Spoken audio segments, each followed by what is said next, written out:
Hey everybody, welcome to Colin's Creatures. Today I'm making an incubator for eggs that I hope to get from my Mexican black king snake, Padme. So it's going to be very makeshift, and I have all of the parts with me here. The first one is this Omaha Steaks styrofoam cooler. It may look dirty and scuffed and beaten from the outside, and that's because it is, but the inside is very clean, and I made it extra clean before filming this video, or at least as clean as I could get it. Then I have duct tape, which will be pretty obvious for what it's used for after we're done building. I have a sim container, which is what I'm going to keep the eggs in if I get them for the incubation. I have a thermometer and a hygrometer to keep track of the humidity and temperature inside of the makeshift incubator. I have this under tank heater to heat the incubator, and it also has a thermostat with a probe to make sure it doesn't get too hot or get too cold. And that will go at the bottom.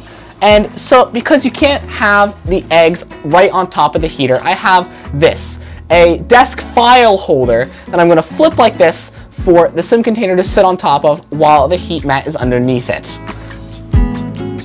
So we cut out a groove for the wiring to go through on both the main part as well as the lid, and I'm going to put the heat mat in, and the heat mat actually has a sticky side, but I'm not going to use that in case I want to use the heat mat for something else in the future.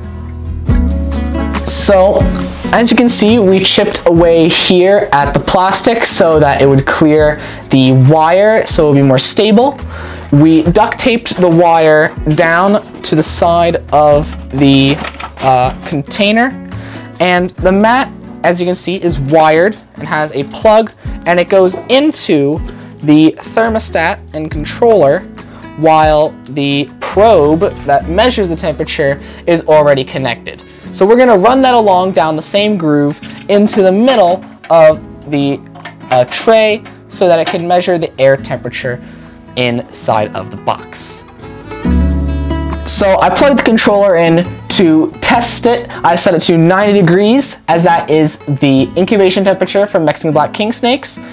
The next step would be to put in the sim container, but I'm not going to set it up because we don't have the eggs yet, but you would put it right on top of the probe. And then the last thing is the thermometer and hygrometer being on the underside of the lid, so it measures the temperature and humidity inside of the incubator. That is the full process of making a DIY incubator out of a styrofoam container. If I get eggs, I'll make another video on that. So thanks for watching. Subscribe to my channel, like my videos, and I will see you on Colin's Creatures.